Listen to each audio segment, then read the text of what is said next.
Assalamualaikum warahmatullahi wabarakatuh. Selamat siang mahasiswa semua dan semua penonton pada channel ini. Sebelum dimulai materi ini, jangan lupa untuk perkembangan channel ini biar tetap semangat upload.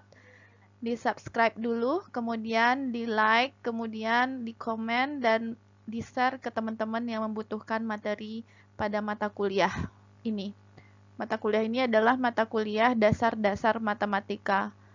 Pada materi sebelumnya, kita sudah belajar beberapa materi, mulai dari pengertian pernyataan, kemudian operasi pada pernyataan, operasi biner, operasi uner, di mana operasi uner itu adalah operasi tentang negasi dari atau ingkaran dari sebuah pernyataan.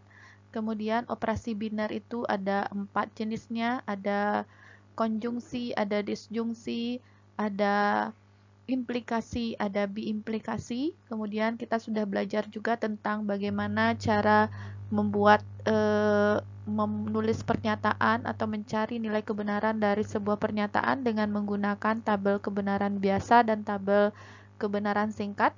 Nah, minggu kemarin kita sudah belajar tentang materi-materi apa itu tautologi, apa itu kontradiksi, dan apa itu kontingensi. Kemudian kita juga sudah membahas tentang converse, inverse, dan kontrapositif. Nah, sekarang kita akan lebih mengkaji lebih dalam tentang apa itu argumen dan premis-premisnya. Oke, let we check.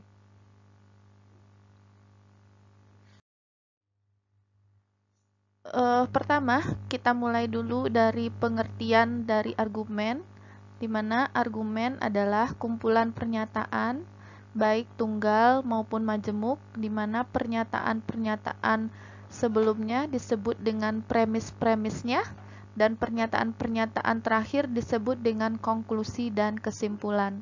Nah, nanti di argumen ini kita akan banyak tentang pengujian validitas argumen. Jadi ini adalah pengantar dari bagaimana kita nanti menguji kevalidan sebuah argumen baik dengan menggunakan metode bermacam-macam metode langsung, metode kontradiksi, dan sebagainya.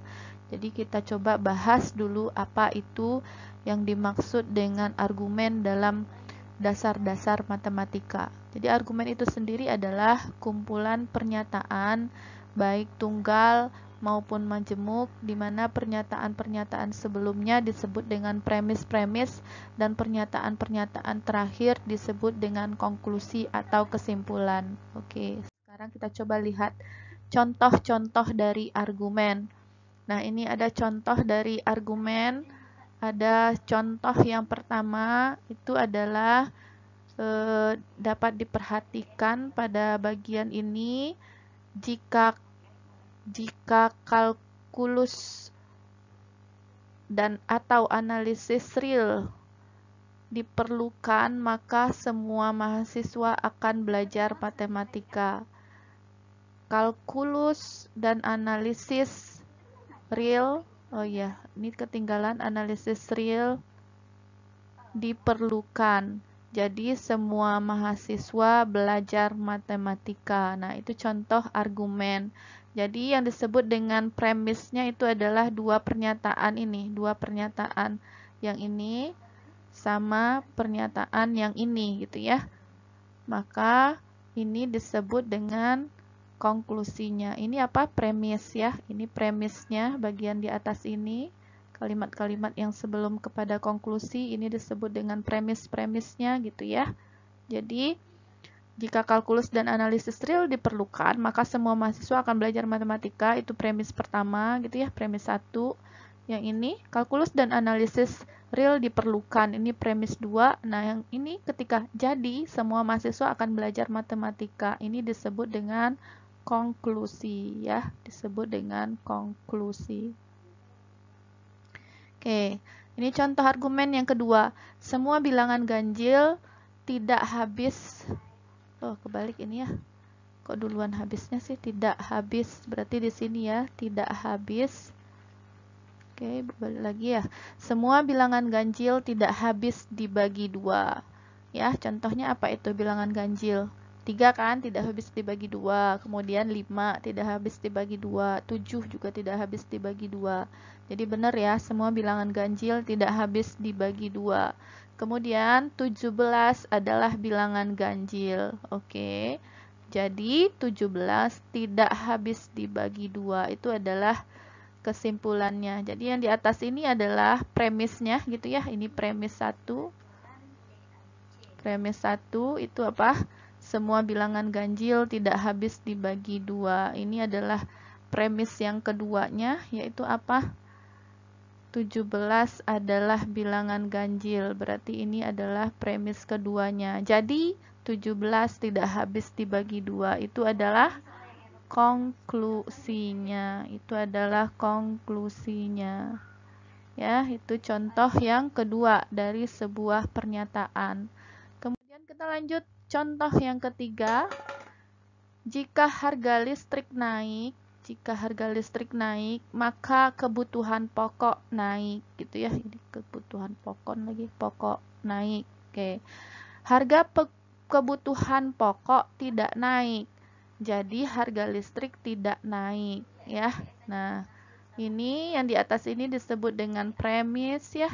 Premis 1 apa itu? Jika harga listrik naik, maka harga kebutuhan pokok naik. Itu disebut dengan premis 1. Kemudian harga kebutuhan pokok tidak naik, itu disebut dengan premis 2. Itu disebut dengan premis 2. Nah, konklusinya apa? Jadi harga listrik tidak naik. Nah, ini disebut dengan konklusi dari sebuah pernyataan. Oke, itu contoh yang ketiga. Kemudian ada 2 metode dalam menarik kesimpulan dari sebuah argumen. Yang pertama itu ada namanya metode induksi. Nah, apa itu metode induksi? Untuk memahami dari metode induksi ini apa, kita coba perhatikan contoh berikut ya. Semua angsa yang pernah saya lihat berwarna putih. Semua angsa yang pernah saya lihat berwarna putih. Kemudian, saya telah melihat begitu banyak angsa. Jadi, semua angsa berwarna putih. Nah, kenapa ini disebut dengan metode induksi? Sepintas, bila kita lihat argumen ini sepertinya argumen yang baik, bukan? Tapi sebenarnya ini dapat terjadi karena premis-premis memberi akibat logis terhadap konklusi, meskipun baru berupa serangkaian yang mungkin. Jika diperhatikan, saya telah melihat begitu banyak angsa. Ada sesuatu yang mengatakan bahwa itu adalah sebuah kemungkinan. Penarikan kesimpulan yang inferensi dari premis-premis terhadap konklusi bisa benar, tapi bisa juga salah, karena premisnya itu masih mungkin. Nah, inferensi dari premis-premis menuju konklusi yang hanya berdasarkan kemungkinan, itu disebut dengan inferensi induksi, gitu ya. Jadi dia masih mungkin karena ini belum pasti gitu ya. Semua angsa yang pernah saya lihat berwarna putih. Ini premis 1 gitu ya. Premis 1. Saya telah melihat begitu banyak angsa. Nah, itu kan gak yakin ya. Saya telah melihat begitu banyak angsa seberapa banyak itu. Kan itu masih mungkin ya. Masih mungkin. Jadi masih berupa kemungkinan premis-premisnya. Walaupun dia seperti menuju ke arah kebenaran gitu ya. Jadi semua angsa berwarna putih. Nah, itu kan masih membingungkan atau masih ambigu gitu ya. Apakah mungkin semua angsa sudah dilihatnya, tapi hanya berupa perasaan saja. Saya telah melihat begitu banyak angsa. Nah, seberapa banyak angsa yang sudah pernah dilihatnya? Nah, ini masih berupa kemungkinan yang belum dijamin kepastiannya gitu ya. Nah, karena konklusinya hanya berdasarkan kemungkinan saja, maka pernyataan itu disebut dengan inferensi induksi. Maka itu disebut dengan inferensi induksi. Nah, yang kedua itu kita mengenal juga dengan metode deduksi. Nah, tadi ada induksi, sekarang ada metode deduksi. Bagaimana dengan metode deduksi ini? Kita coba untuk memahaminya dengan contoh ini ya. Semua manusia akan meninggal dunia. Oke. Ratnasari adalah seorang manusia. Jadi Ratnasari akan meninggal dunia. Nah, pada contoh di atas, pengambilan kesimpulan berdasarkan serangkaian premis yang ada, bukan? Nah, tanpa berdasarkan kemungkinan, pengambilan kesimpulan tanpa berdasarkan kemungkinan ini disebut dengan metode deduksi. Nah, ada dua penarikan kesimpulannya, banyak caranya nanti, ada aturan penarikan kesimpulan, aturan penggantian, aturan pembuktian kondisional, aturan pembuktian langsung, aturan pembuktian tautologi, dan metode penetapan nilai kebenaran. Ini akan kita bahas satu-satu pada pembuktian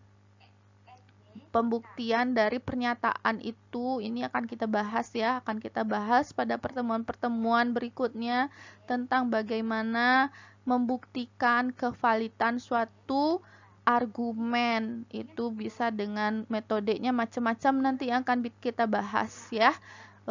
Untuk hari ini kita cukupkan sampai mengenal ini ya, mengenal apa itu pernyataan dan apa itu metode. Jadi berulang lagi perbedaan dari metode induksi dan metode deduksi. Kalau metode induksi itu penarikan kesimpulannya itu masih berupa kemungkinan-kemungkinan. Tapi kalau metode deduksi ini sudah tidak berdasarkan kemungkinan lagi, seperti ini. Premis satunya apa tadi itu?